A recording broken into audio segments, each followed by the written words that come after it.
Hello friend, कैसे हैं आप? से उम्मीद है कि आप सब अच्छे हैं, आप लोग की तैयारी अच्छी। चलिए ठीक है दोस्तों, आज हम आपके साथ डिस्कस करने वाले हैं जीएसटी पब्लिकेशन का सेट नंबर 21। इससे पहले हम 20 सेट अपलोड कर चुके हैं। अगर आप नहीं देखें तो प्ले स्टोर में जाकर देख सकते हैं। साथ ही साथ प्लेटफॉर्म का पूरा प्रैक्टिस करा दिया गया है और केएन पब्लिकेशन का भी 11 सेट अपलोड कर दिया गया है। ठीक है दोस्त, अगर आप नहीं देखें तो प्ले स्टोर में जाकर देख सकते हैं। ठीक है, चलिए तो स्टार्ट करते हैं हम क्वेश्चन नंबर 31 से। टोटल 90% आपके साथ डिस्कस करने वाले हैं। ठीक है, चलिए क्वेश्चन नंबर यहाँ पे 31 कहता है, एक अंतरिक्ष यान जो किसी भी ग्रह से बहुत दूर अंतरिक्ष में चक्कर लगा रहा है से एक सेब छोड़ा जाता है तो वह कहाँ गिरेगा, ये आपसे पूछा जा रहा। जिसका सही आंसर आपका सी हो जाएगा। अंतरिक्ष यान के साथ साथ उसी गति से वो क्या रहेगा, गतिमान होगा। तो राइट आंसर आपका यहाँ पे सी हो जाएगा। ठीक है, चलिए देखिए अगला प्रश्न की क्वेश्चन नंबर आपका यहाँ पर 32 कहता है, वायुमंडल हमारे ऊपर बहुत अधिक दबाव डालता है परंतु हम इसका अनुभव नहीं करते हैं। क्यों अनुभव नहीं करते? क्योंकि इसका सही आंसर आपका ये हो जाएगा, हमारा रक्त जो वायुमंडल के दाब से कुछ अधिक दबाव डालता है। तो राइट आंसर आपका यहाँ पे ए हो जाएगा। ठीक है, चलिए आगे बढ़ते हम लोग अगले प्रश्न की तरफ। क्वेश्चन नंबर यहाँ पे 33 कहता है कि हाइड्रोजन बम निम्नलिखित में से किस सिद्धांत पे, आपसे सिद्धांत पूछा जा रहा है, किस सिद्धांत पे काम करता है? तो ये सलेन अभिक्रिया के सिद्धांत पे काम करता है। आप देखिए सलेन अभिक्रिया यहाँ पर दो ए में भी दे रखा है और बी में भी दे रखा है। तो याद रखिए हाइड्रोजन बम जो सलेन अभिक्रिया तो काम करता ही है, लेकिन इसमें अनियंत्रित, याद रखिएगा अनियंत्रित सलेन अभिक्रिया होता है। तो यहाँ पर 33 का राइट आंसर आपका बी हो जाएगा। वही अगर आपसे पूछा था परमाणु बम की अगर बात करता, परमाणु बम की बात करता तो ये नाभिकीय विखंडन पे कार्य करता है और ये अनियंत्रित, याद रखिएगा अनियंत्रित नाभिकीय विखंडन पे परमाणु बम कार्य करता है। ठीक है, चलिए आगे बढ़ते हम लोग। क्वेश्चन नंबर यहाँ पे 34 कहता है, डॉक्टर द्वारा मरीजों के उदर के अंदर का परिक्षेपण इंडोस्कोप द्वारा किया जाता है। ठीक है, जो निम्नलिखित में से किस सिद्धांत पे कार्य करता है? देखिए इंडोस्कोप की बात किया जा रही है, ये जो है प्रकाश के पूर्ण आंतरिक परावर्तन यानी टोटल इंटरनल रिफ्लेक्शन के सिद्धांत पे यानी प्रिंसिपल पे क्या करता है, ये कार्य करता है। इसके अलावा और भी बहुत सारे एग्जाम्पल, जैसे हीरा का चमकना हो गया, मरीचिका का नाम आप लोग सुने होंगे, प्रकाश तंतु, इसको फाइबर एलिमेंट्स भी बोलते हैं। ठीक है, तो ये सभी के सभी जो हैं प्रकाश के पूर्ण आंतरिक परावर्तन पर कार्य करते हैं। अब देखिए प्रकाश के पूर्ण आंतरिक परावर्तन होता क्या है? तो ये होता क्या है, ये सघन माध्यम से विरल माध्यम, याद रखिएगा प्रकाश जो जब सरल माध्यम से विरल माध्यम में जाता है, ये पहला इसका कंडीशन। दूसरा कंडीशन क्या है कि आपतन कोण का जो मान होता है और क्रांतिक कोण से क्या होना चाहिए, ज़्यादा होना चाहिए। ठीक है, तो ये दो कंडीशन है जो आपको याद होना चाहिए। किससे रिलेटेड? प्रकाश के पूर्ण आंतरिक परावर्तन से रिलेटेड। ठीक है, चलिए ये रहा अगला प्रश्न की क्वेश्चन नंबर आपका 35। यदि रेफ्रिजरेटर पर बर्फ इकट्ठी होती है तो रेफ्रिजरेटर में शीतलन बुरी तरह प्रभावित हो जाता है, इसका कारण बताना है। तो आपको पता है कि बर्फ जो उष्मा का दुर्लभ यानी वीक कंडक्टर होता है, बैड चालक होता है। तो यहाँ पर सही आंसर आपका क्या हो जाएगा, ए हो जाएगा। ठीक है, चलिए ये रहा अगला प्रश्न की क्वेश्चन नंबर आपका 36 कहता है, फरवरी 2024 में किस देश को अदालत ने मौत की सजा प्राप्त सभी 8 पूर्व भारतीय नौसैनिकों को रिहा किया है? तो कतर जो इसका सही आंसर आपका ए हो जाएगा। आगे बढ़ते हम लोग अगले प्रश्न की तरफ। अब ये देखिए क्वेश्चन नंबर आपका 37 क्वेश्चन नंबर यहाँ पर 37 कहता है, फोटोग्राफी के लिए किस प्रकार के विकिरण का उपयोग किया जाता है? ठीक है, तो फोटोग्राफी की अगर बात किया जा रहा है तो यहाँ पर राइट आंसर आपका सी हो जाएगा, दृश्य विकिरण का उपयोग किया है। तो राइट आंसर आपका यहाँ पे सी हो जाएगा। ठीक है, चलिए क्वेश्चन नंबर यहाँ पे देखिए 38 को मैं सूची 1 को सूची 2 से क्या करना है, आपको मिलान करना है। ठीक है, चलिए थोड़ा सा मैं ऊपर कर देता हूँ। यहाँ पे यहाँ देखिए हीरा की बात किया जाए तो हीरा जो है ये कार्बन का प्रूफ है, तो यहाँ पर ए का हो जाएगा आपका 4। उसके बाद संगमरमर में क्या हो जाएगा, कैल्शियम हो जाएगा यानी 1 हो जाएगा। रेत की बात कर देते मैं सिलिकॉन हो जाएगा यानी 2 हो जाएगा। रूबी की बात करते तो एल्युमिनियम हो जाएगा यानी 3। तो 4 1 2 3 4 1 2 3 यानी ऑप्शन आपका पहला ही दिख रहा है, 38 का राइट आंसर आपका फर्स्ट हो जाएगा। ठीक है, चलिए आगे बढ़ते हैं। क्वेश्चन नंबर यहाँ 39 कहता है, फोटोग्राफी में प्रयुक्त होने वाला हाइपोविलियन जलीय विलयन आपसे पूछा जा रहा है किसका होता है, तो यहाँ पर सही आंसर आपका ये हो जाएगा सोडियम थायोसल्फेट, जो इसका राइट आंसर आपका हो जाएगा। क्वेश्चन नंबर यहाँ 40 कहता है निम्नलिखित में से किस उद्योग में अभ्रक कच्चे माल के रूप में प्रयुक्त होता है। तो वैद्युत में, याद रखिएगा इलेक्ट्रिसिटी में यूज किया जाता है, राइट आंसर आपका यहाँ पे बी हो जाएगा। आइए अभ्रक यानी जिसको माइका भी कहते हैं, ये क्या होता है, विद्युत का सुचालक होता है, याद रखिएगा। चलिए आगे बढ़ते हैं। क्वेश्चन नंबर यहाँ पे 41 कहता मांसपेशियों में निम्नलिखित में से किसके एकत्र होने से थकान होती है। तो यहाँ पर राइट आंसर आपका ये हो जाएगा लैक्टिक एसिड, याद रखिए लैक्टिक अम्ल के जमा होने से क्या होता है, थकान होती है। ठीक है, और ये देखिए लैक्टिक एसिड बनता कैसे है, जब शरीर में ऑक्सीजन के बिना ऊर्जा पैदा होती है, याद रखिएगा जब शरीर में ऑक्सीजन के बिना जब ऊर्जा पैदा होती है तब क्या होता है, लैक्टिक एसिड क्या होता है, क्रिएट होता है। ठीक है, तो याद रखिएगा क्वेश्चन के अकॉर्डिंग राइट आंसर आपका 1 हो जाएगा। ये रहा अगला प्रश्न की क्वेश्चन नंबर आपका 42 कहता है मूल ध्वनि के कुछ क्षणों बाद सुनाई देने वाली उसकी प्रतिलिपि कहलाती है। तो उसको बोलते हैं प्रतिध्वनि, राइट आंसर आपका ए हो जाएगा। ठीक है, चलिए आगे बढ़ते हम लोग। क्वेश्चन नंबर यहाँ 43 कहता है प्रोटीन के पाचन में सहायक एंजाइम, आपको बताना है कि प्रोटीन के पाचन में सहायक एंजाइम कौन सा है। तो यहाँ पर पेप्सिन हो जाएगा, राइट आंसर आपका यहाँ पे सी हो जाएगा। क्वेश्चन नंबर यहाँ पे 44 कहता है पादपों को प्रोटीन बनाने के लिए निम्नलिखित में से किस तत्व की अधिक आवश्यकता होती है। तो यहाँ पर राइट आंसर आपका हो जाएगा नाइट्रोजन, याद रखिए नाइट्रोजन जो इसका सही आंसर हो जाएगा। क्वेश्चन नंबर यहाँ 45 कहता है कि सूक्ष्म जीव जो बीटी कपास के उत्पन्न से संबंधित है वह एक क्या है, बताइए। तो राइट आंसर आपका बी हो जाएगा जीवाणु, जो इसका सही आंसर हो जाएगा। क्वेश्चन नंबर यहाँ 46 कहता है कि हाल ही में 98वें ज्ञानपीठ पुरस्कार से किसे सम्मानित करने की घोषणा हुई है। तो यहाँ पर सही आंसर आपका गीतकार गुलजार भी हो जाएगा और जगत गुरु रामभद्राचार्य, तो राइट आंसर आपका यहाँ पे डी हो जाएगा। ये रहा अगला प्रश्न की क्वेश्चन नंबर आपका 47 जुलाई 2024 में किसे पंजाब एवं हरियाणा उच्च न्यायालय का मुख्य न्यायाधीश नियुक्त किया गया। तो यहाँ पर पहले ऑप्शन हो जाएगा न्यायमूर्ति सील नागू, जो है इसका सही आंसर हो जाएगा। ये रहा अगला प्रश्न की क्वेश्चन नंबर आपका 48 कहता है हाल ही में वैज्ञानिकों ने दुनिया के सबसे बड़े सांप यूनेक्टेस अकाइमा की खोज कहाँ की है। तो ये अमेजन वर्षा वन में, राइट आंसर आपका फर्स्ट हो जाएगा। ये देखिए अगला प्रश्न क्वेश्चन नंबर आपका 49 कहता सांझी क्राफ्ट जिसे हाल ही में जीआई टैग दिया गया किस स्थान से संबंधित है। तो ये मथुरा में है, तो राइट आंसर आपका यहाँ पे बी हो जाएगा। क्वेश्चन नंबर यहाँ 61 कहता है कि मुगल साम्राज्य के संस्थापक जहरुद्दीन बाबर को उसके मध्य एशियाई स्वदेश फरगना से किन प्रतिद्वंदियों ने भगा दिया था।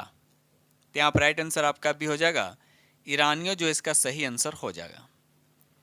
क्वेश्चन नंबर यहाँ 62 कहता है कि नादिरा किस मुगल बादशाह की एक पत्नी का नाम था, बताइए। तो यहाँ पर राइट आंसर आपका भी हो जाए जहांगीर, जो इसका सही आंसर हो जाएगा। याद रखिए जहांगीर, जो इसका सही आंसर आपका हो जाएगा। आगे बढ़ते हम लोग अगले प्रश्न की तरफ। ये रहा अगला प्रश्न की क्वेश्चन नंबर आपका यहाँ पर 63 कहता है द मुगल्स ऑफ इंडिया नामक पुस्तक किसने लिखी है। तो हरबंश मुखिया, राइट आंसर आपका यहाँ पे ए हो जाएगा। क्वेश्चन नंबर यहाँ 64 कहता है निम्नलिखित में से किस वर्ष अकबर ने तीर्थ यात्रा कर को समाप्त कर दिया था, बताइए। तो ये 1563 में, राइट आंसर आपका सी हो जाएगा। ठीक है, अकबर ने अपने आप को हरम दल से मुक्त कब किया। तो याद रखिएगा 1562 में। दास प्रथा का उन्मूलन कब किया गया था, वो भी 1562 में ही किया गया था। जजिया कर कब समाप्त किया गया था, तो 1564 में। याद रखिए 1564 में जजिया कर को समाप्त किया गया था। दीन इलाही धर्म शुरू कब किया गया था, तो 1582 में। तो ये सब चीज़ें जो हैं याद रखिएगा। ठीक है, चलिए क्वेश्चन नंबर यहाँ 65 कहता है निम्नलिखित में से किस कलाकार द्वारा बनाए गए चित्र में जहांगीर को दरिद्रता की आकृति पर तीर मारते हुए दिखाया गया है।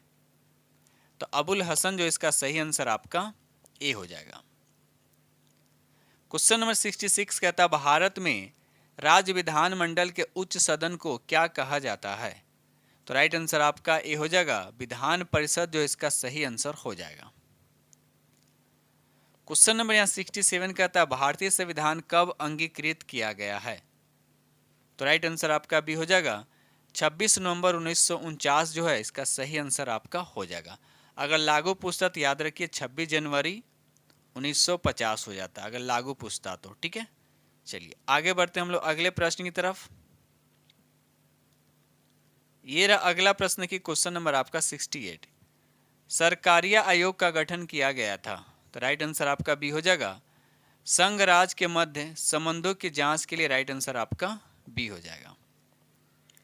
क्वेश्चन नंबर यहाँ पर 69 कहता है अधिकार निष्प्रभावी करने का आदेश प्राप्त करने के लिए उच्च न्यायालय या सर्वोच्च न्यायालय की निम्नलिखित में से किस रीट की आवश्यकता होती है? बताइए। तो सही आंसर आपका सी हो जाएगा अधिकार परीक्षा जो है इसका सही आंसर आपका सी हो जाएगा। क्वेश्चन नंबर 70 कहता है भारत में संघ राज्य के बीच विधायिक कार्य का विभाजन किस अनुसूची के अंतर्गत किया गया है? तो राइट आंसर आपका बी हो जाएगा 7वीं अनुसूची जो इसका सही आंसर आपका बी हो जाएगा। ये रहा अगला प्रश्न की क्वेश्चन नंबर आपका यहाँ पर 71 कहता है नेशनल स्टॉक एक्सचेंज को सेबी की मान्यता कब प्राप्त हुई? बताइए। तो 1993 राइट आंसर आपका यहाँ पर ए हो जाएगा। क्वेश्चन नंबर 72 प्रधानमंत्री स्वनिधि योजना किससे संबंधित है? तो यहाँ पर सही आंसर आपका सी हो जाएगा असंगठित क्षेत्र से राइट आंसर आपका सी हो जाएगा। क्वेश्चन नंबर यहाँ 73 कहता है फेमा यानी विदेशी मुद्रा प्रबंधन अधिनियम को किस वर्ष अधिनियमित किया गया? तो यहाँ पर राइट आंसर आपका सी हो जाएगा 2002 जो इसका सही आंसर हो जाएगा। ये देखिए अगला प्रश्न क्वेश्चन नंबर आपका 74 कहता है विश्व व्यापार संगठन सामान्यतः किसके संवर्धन हेतु कार्य करता है? तो राइट आंसर आपका बी हो जाएगा बहुपक्षीय व्यापार राइट आंसर आपका बी हो जाएगा। क्वेश्चन नंबर 75 कहता है भारत में सर्वाधिक कर अदा करने वाला क्षेत्र कौन है? तो राइट आंसर आपका ये हो जाएगा उद्योग जो इसका सही आंसर हो जाएगा। क्वेश्चन नंबर 76 कहता है भारतवर्ष का प्रथम हाइडल पावर प्रोजेक्ट कौन सा है? तो राइट आंसर आपका भी हो जाएगा कर्नाटक स्थित शिव समुद्रम जो इसका सही आंसर हो जाएगा। क्वेश्चन नंबर 77 कहता है micro billion type culture collection and gene bank कहाँ स्थित है? तो ये चंडीगढ़ में राइट आंसर आपका ए हो जाएगा। क्वेश्चन नंबर यहाँ 78 कहता है केंद्रीय चर्म अनुसंधान संस्थान कहाँ स्थित है? तो ये चेन्नई में राइट आंसर आपका सी हो जाएगा। क्वेश्चन नंबर यहाँ 79 कहता है नाटो का विस्तृत रूप क्या? इसका पूरा नेम बताना है विस्तृत रूप क्या होता है? तो राइट आंसर आपका बी हो जाएगा North Atlantic Treaty Organisation right answer आपका बी हो जाएगा। इसकी स्थापना कब हुआ था? तो 1949 में। याद रखिए 1949 में। इसमें टोटल अभी सदस्य कितने हैं? तो 32 सदस्य हैं। और 2024 में कौन से देश इसमें शामिल हुआ था? याद रखिएगा स्वीडन। कौन सा? तो स्वीडन, ठीक है। चलिए आगे बढ़ते हम लोग अगले प्रश्न की तरफ। क्वेश्चन नंबर यहाँ पे 80 कहता है RAF किसका संक्षिप्त रूप है? तो राइट आंसर आपका बी हो जाएगा rapid action force right answer आपका बी हो जाएगा। क्वेश्चन नंबर 81 कहता है यक्षगान लोक नृत्य का संबंध किस भारतीय राज्य से है? बताइए। तो ये कर्नाटक से हो जाएगा राइट आंसर आपका बी हो जाएगा। क्वेश्चन नंबर 82 कहता है निम्नलिखित में कौन सा एक नृत्य का शास्त्रीय रूप है? बताइए। तो यहाँ पर राइट आंसर आपका सी हो जाएगा ओडिसी जो इसका सही आंसर हो जाएगा। क्वेश्चन नंबर यहाँ पर 83 कहता है गरबा एक नृत्य है तो किस राज्य का है? तो ये गुजरात का राइट आंसर आपका ए हो जाएगा। क्वेश्चन नंबर यहाँ पे 84 कहता है प्रारूप समिति का अध्यक्ष कौन था? प्रारूप समिति का अध्यक्ष कौन था? तो डॉक्टर BR अम्बेडकर जी है राइट आंसर आपका यहाँ पे ए हो जाएगा। ये रहा अगला प्रश्न की क्वेश्चन नंबर आपका 85 निम्नलिखित में कौन सा कर्नाटक संगीत का रूप नहीं है? तो यहाँ पर टम्पा जो नहीं है तो राइट आंसर आपका यहाँ पे सी हो जाएगा। क्वेश्चन नंबर यहाँ 86 कहता है बंगाल में द्विशासन प्रणाली किसके द्वारा लागू की गई? तो रॉबर्ट क्लाइव के द्वारा लागू किया गया था। इसका शासनकाल कब से कब तक था? तो 1765 से 1772।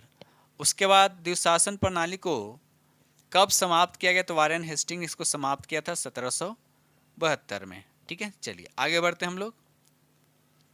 क्वेश्चन नंबर यहाँ पे 87 कहता है आंध्र प्रदेश का क्लासिकल नृत्य कौन सा है? बताइए, आंध्र प्रदेश के पूछा जा रहा है।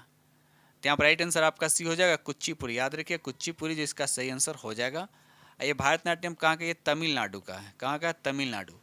कथकली की बात करती है, केरल से संबंधित है, केरल का नृत्य। ठीक है, चलिए आगे बढ़ते हैं। क्वेश्चन नंबर यहाँ पर 88 निम्नलिखित में से किसे भारतीय पुनर्जागरण का पिता कहा जाता है? तो राजा राम मोहन राय जी को कहा जाता है। राइट आंसर आपका बी हो जाएगा। क्वेश्चन नंबर यहाँ पे 89 कहता है भारत का पहला समाचार पत्र था, तो ये कौन था? तो बंगाल गजट। याद रखिएगा, राइट आंसर आपका यहाँ पे ए हो जाएगा। इसकी स्थापना जो है इसको प्रकाशित कब किया था? 1780 में। याद रखिएगा। चलिए क्वेश्चन नंबर यहाँ पे 106 कहता है बंगाल में निम्नलिखित में से कौन सा कारखाना डचों ने स्थापित किया? तो चिलसूरा। राइट आंसर आपका यहाँ पे बी हो जाएगा। क्वेश्चन नंबर 107 कहता है कि मकर संक्रांति के दिन क्या खाया जाता है? बताइए। तो यहाँ पर राइट आंसर आपका क्या हो जाएगा? तो दही चूरा तिलकुट, दही चूरा तिलकुट। तो यहाँ पर राइट आंसर आपका डी हो जाएगा। क्वेश्चन नंबर यहाँ पे 89 कहता माता के पिता को क्या कहा जाता है? माता के पिता को तो यहाँ पर राइट आंसर आपका भी नाना कहा जाता है। क्वेश्चन नंबर यहाँ पे 109 कहता है कि ओजोन का रासायनिक सूत्र क्या होता है? तो राइट आंसर आपका बी हो जाएगा O3 जो इसका सही आंसर हो जाएगा। ये रहा अगला प्रश्न देखिए। क्वेश्चन नंबर आपका यहाँ पर 110 कहता है निम्नलिखित में किस त्योहार का संबंध बिहार से नहीं है? तो ये याद रखिएगा, राइट आंसर आपका बी हो जाएगा। पोंगल का संबंध जो है बिहार से नहीं बल्कि इसका संबंध तमिलनाडु से है। ठीक है, चलिए आगे बढ़ते हैं हम लोग। ये रहा अगला प्रश्न देखिए। क्वेश्चन नंबर आपका 111 पर्वतरोही अपने साथ क्या ले जाते हैं? पर्वतरोही अपने साथ क्या ले आते हैं? तो रस्सी, गर्म कपड़े। तो राइट आंसर आपका यहाँ पर डी हो जाएगा। ठीक है, चलिए आगे बढ़ते हैं हम लोग। क्वेश्चन नंबर यहाँ पे 112 का था बिहार के राजकीय पशु का नाम बताना है। तो बिहार का राजकीय पशु कौन सा? तो बैल हो जाएगा। राइट आंसर आपका ए हो जाएगा। राजकीय पक्षी कौन सा? तो गौरैया। याद रखिएगा। और फूल पूछेगा तो गेंदा का फूल हो जाएगा। उसके बाद राजकीय वृक्ष पूछेगा तो पीपल। ठीक है, और राजकीय मछली पूछेगा तो मांगूर हो जाएगा। ठीक है, तो ये सब याद रखिएगा। चलिए आगे बढ़ते हैं। क्वेश्चन नंबर यहाँ पर 113 का था बिहार में प्रखंडों की संख्या कितनी है? बिहार में प्रखंडों की संख्या कितनी है? तो 534। राइट आंसर आपका बी हो जाएगा। क्वेश्चन नंबर 114 मगध प्रमंडल का मुख्यालय कहाँ है? मगध प्रमंडल का मुख्यालय पूछा जा रहा है। तो राइट आंसर आपका ए हो जाएगा, गया में है। इसमें टोटल कितने जिले हैं? तो याद रखिए 5 जिले हैं। ठीक है, चलिए आगे बढ़ते हैं हम लोग। टोटल अगर हम बात करते हैं अनुमंडल कितने हैं, अगर अनुमंडल आपसे पूछा जाएगा तो 102 अनुमंडल, ये भी याद रखिएगा। क्वेश्चन नंबर यहाँ पे 115 कहता है निम्नलिखित में से हिमालय के प्रमुख शिखर कौन सा? तो यहाँ पर बी और सी दोनों हो जाए। तो राइट आंसर आपका यहाँ पे डी हो जाएगा। ये रहा अगला प्रश्न देखिए। क्वेश्चन नंबर आपका 116 दार्जिलिंग किस राज्य में है? तो दार्जिलिंग जो है पश्चिम बंगाल में है। ठीक है, चलिए क्वेश्चन नंबर 117 अनुच्छेद 370 का संबंध किस क्षेत्र से है? तो यहाँ पर राइट आंसर आपका हो जाएगा जम्मू कश्मीर, जो इसका सही आंसर हो जाएगा।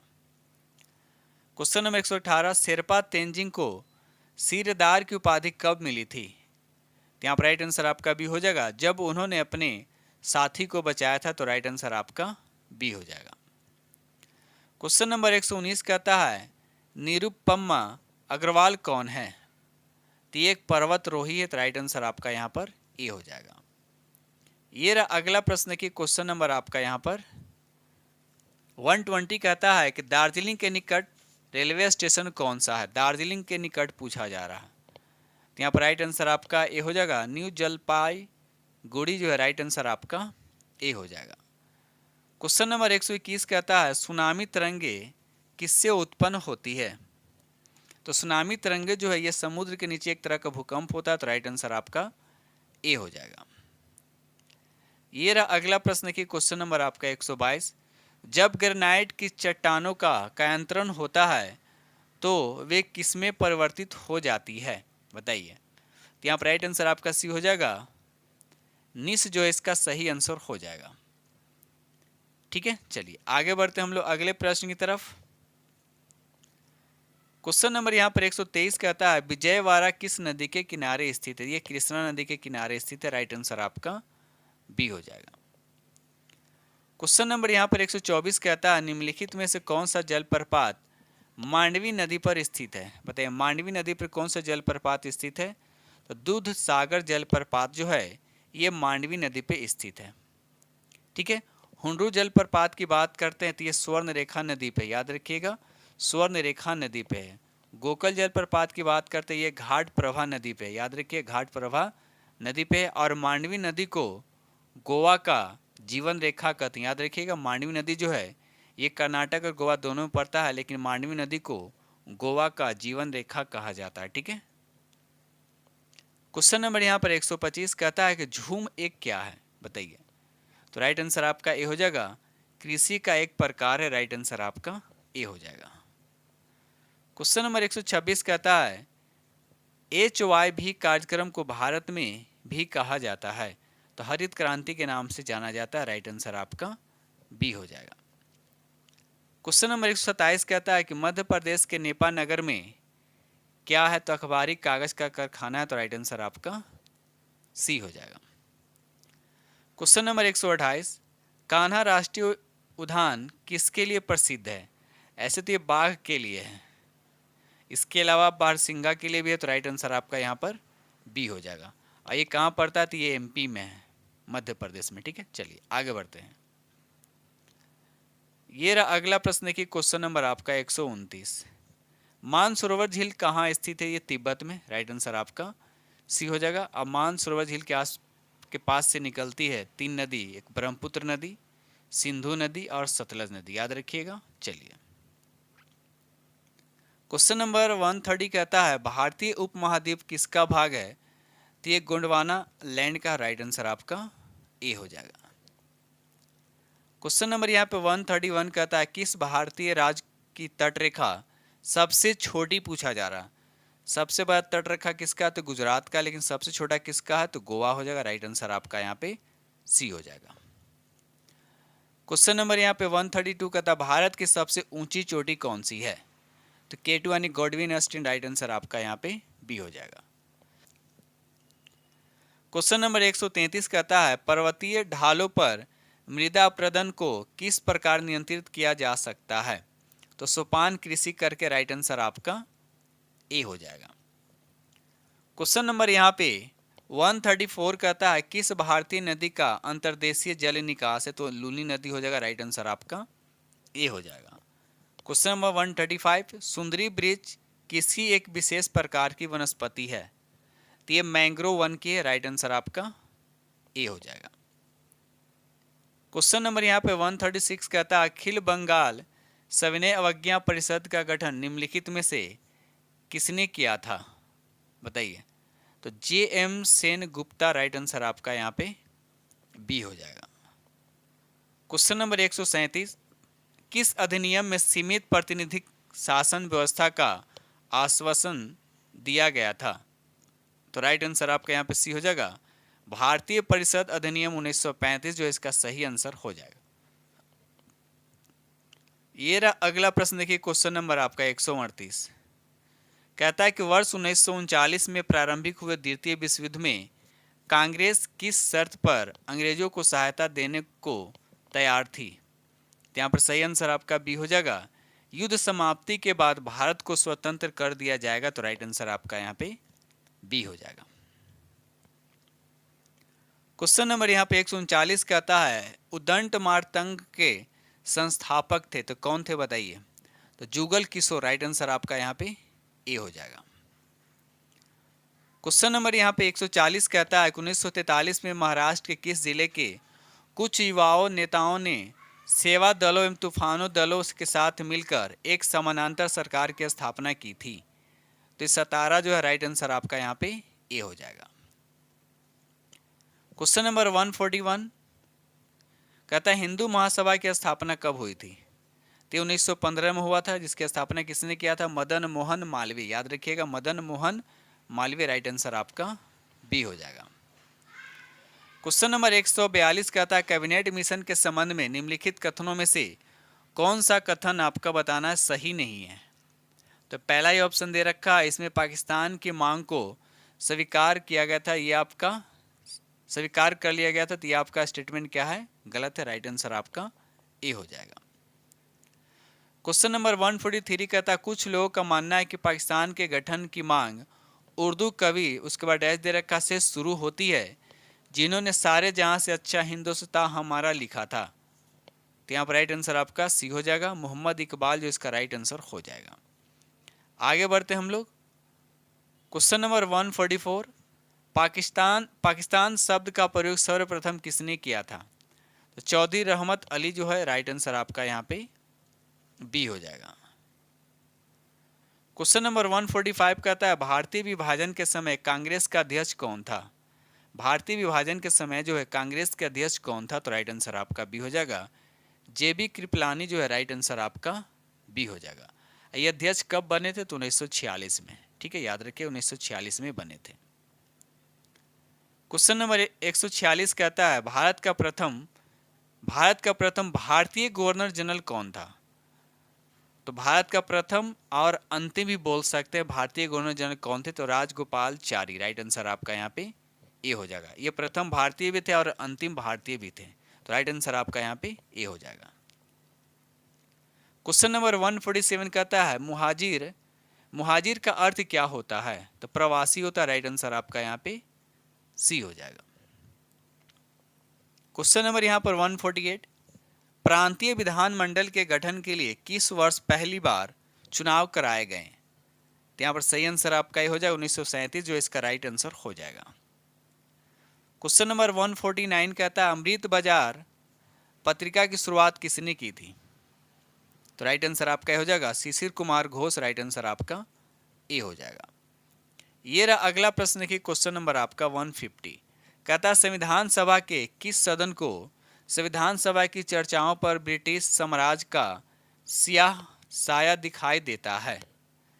तो सोमनाथ लाहिरी जो है इसका सही आंसर हो जाए, याद रखिएगा, सोमनाथ लाहिरी जो इसका सही आंसर आपका सी हो जाएगा। ठीक है दोस्तों, इस तरह से हमने आप लोगों के साथ 90% डिस्कस किया हूं और उम्मीद करता हूं कि दृष्टि पब्लिकेशन का ये सेट नंबर आपका 21 था। इस तरह से दृष्टि पब्लिकेशन का सेट आप लोग को कंप्लीट होता है। ठीक दोस्तों, जो फ्रेंड चैनल पर पहली बार विजिट कर रहे हैं तो चैनल को सब्सक्राइब जरूर कर लीजिएगा और अपने दोस्तों में शेयर जरूर कर दीजिएगा। ठीक है दोस्तों, इसी के साथ हम वीडियो करते हैं समाप्त और मिलते हैं अगले वीडियो में। तब तक के लिए थैंक यू वेरी मच।